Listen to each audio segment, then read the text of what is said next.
Quand Dieu parle qu'il doit lui faire confiance, ça veut dire dans toutes circonstances. La confiance à Dieu, elle est inconditionnelle.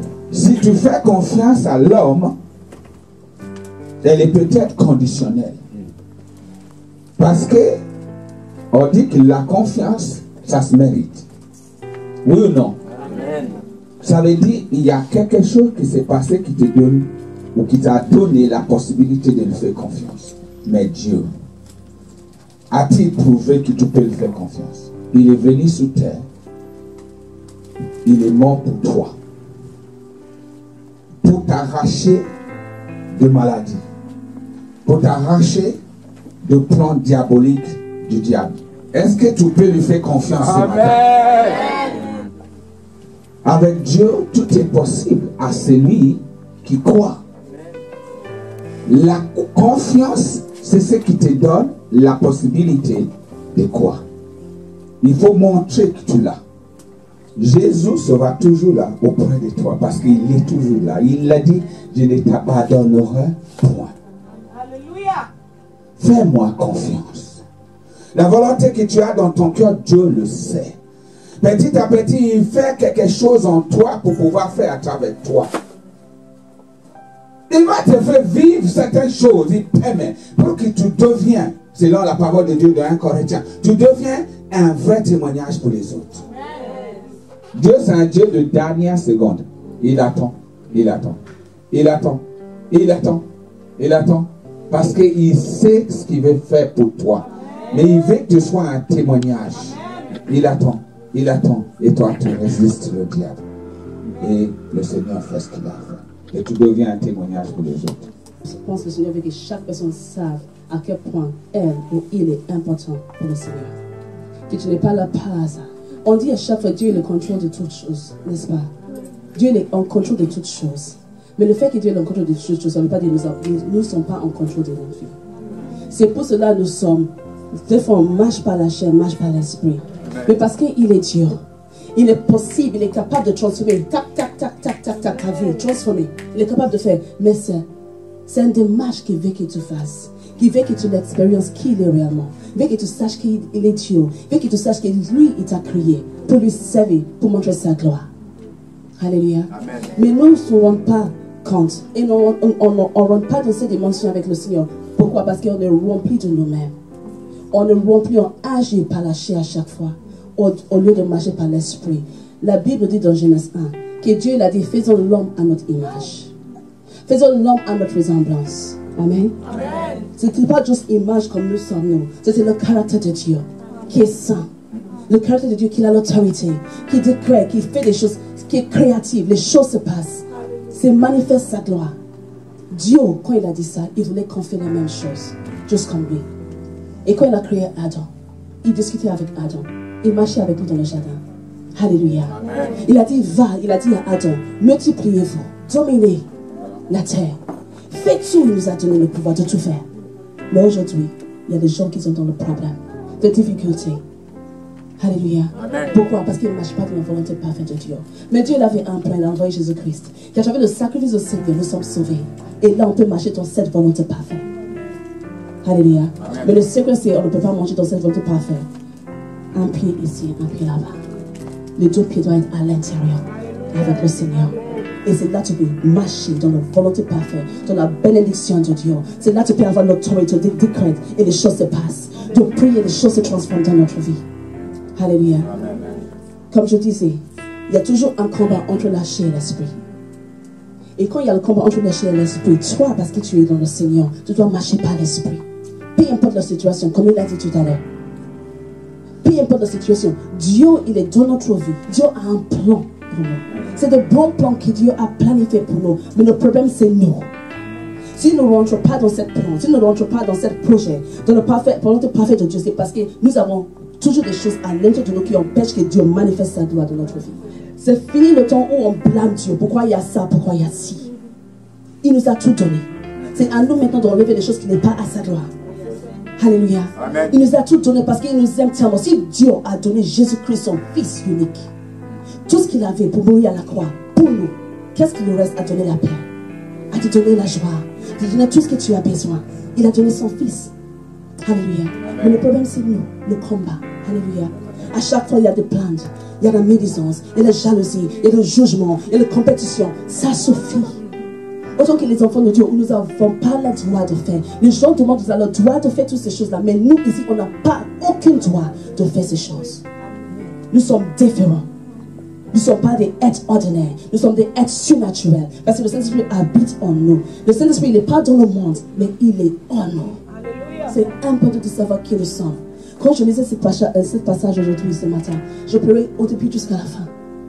Je réalisais à quel point que je suis dans la providence de Dieu.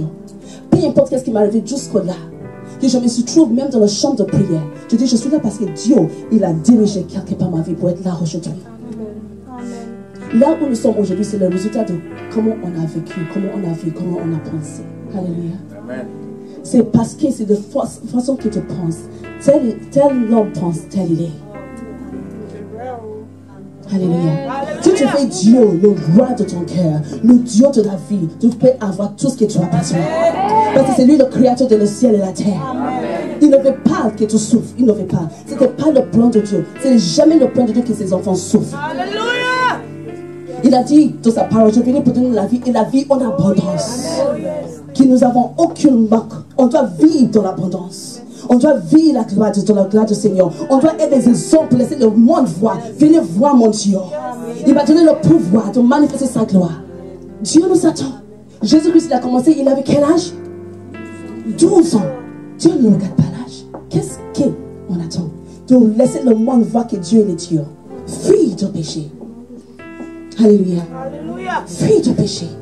Peu importe. Tu sais quoi? Dieu, il n'est pas dans. Tu as tué. Tu as commis un grand péché, tu as volé cette bonbon, tu as commis un petit péché. Non.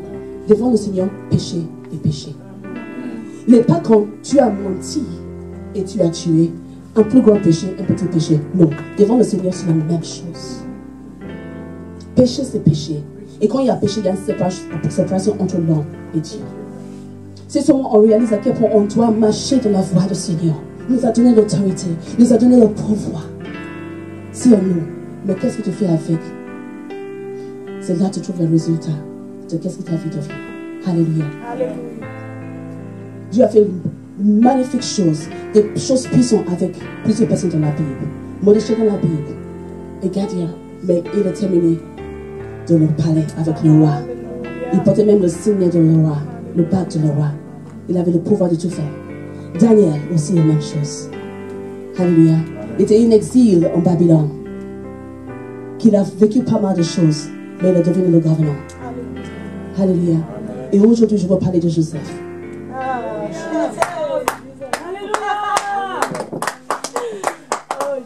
Dieu a fait en sorte, après vous allez prendre le temps de lire cette livre. Le temps de sécheresse est arrivé là où il y avait les frères de Joseph. Ils étaient obligés de revenir chercher manger. Ils ont parti en Égypte pour chercher manger. Dieu savait que le rêve que Joseph il avait doit arriver. Dieu connaît le fan dès au début. Dieu a mangé à Joseph le fan dès au début. Dieu a mangé à Joseph. Tu vas être au-dessus de tous tes frères. Il a mangé dès au début. Mais beaucoup de personnes pensent que parce que tu as eu un rêve, c'est maintenant ça doit se passer. Non. Il y a un temps de préparation. Joseph pouvait dire, Seigneur, c'est pas ce que tu m'avais montré.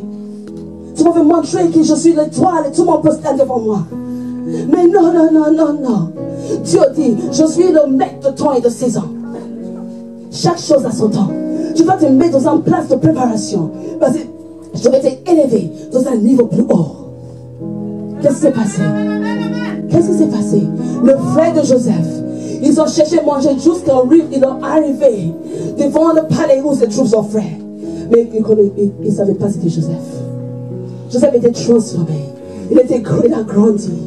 Ils ne savaient même pas c'était Joseph. Mais Joseph, ils ont vu. Il a vu ses frères. Joseph a vu ses frères. Oh, c'est mes frères qui m'ont enfanté.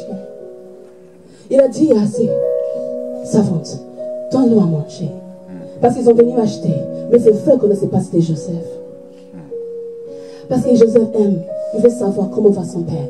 Il a appelé ses frères. Dis-moi, comment va? Vous êtes qui? Explique. Ils ont parlé, ils ont tout dit. Alors Joseph, il a eu information que son père est toujours vivant. Et son petit frère Benjamin était toujours vivant. Il a fait quoi? Il a dit, donne-le. Et tout l'argent qu'ils ont payé, parce qu'ils ont venu acheter le manger, mets cet argent dans leur sac. Et mets mon verre de palais dans le sac. Et laissez-le partir. Au milieu de chemin, Joseph a dit, attrape-le. Parce qu'ils ont volé. Pourquoi? Parce qu'il veut qu'il revienne. Ils ont revenu. Et Joseph a dit, je vais traiter de bonne manière. Vous avez venu voler chez moi. Ils savaient toujours pas c'était Joseph. Joseph dit, non. Je vais garder un de tes frères ici. Tu dois aller chercher ton petit frère qui s'appelle Benjamin. Et après, je vais vous laisser partir. Ils ont supplié, s'il te plaît. Ils ont dit, non, on va le chercher. Ils ont reparti. Ils ont dit à Jacob. Jacob dit, quoi? J'ai plus Joseph. Maintenant, j'ai plus Simon. Maintenant, vous allez prendre qu'est-ce qui me reste, Benjamin? Qu'est-ce qui va se passer? Joseph, Jacob, il a pleuré. Ils sont repartis. Il a dit, vas-y, va avec lui. Mais s'il te plaît, ramène-le-moi. Quand Joseph est là, quand ils sont arrivés, ils ont rencontré avec Benjamin, son petit frère. Joseph savait pourquoi. Il a passé par le désert. Il a passé par la souffrance. Il n'a pas plaint. Il a accepté. Il a accepté la volonté de Dieu dans sa vie. Il a accepté de marcher dans le chemin droit du Seigneur. Il savait la providence de Dieu.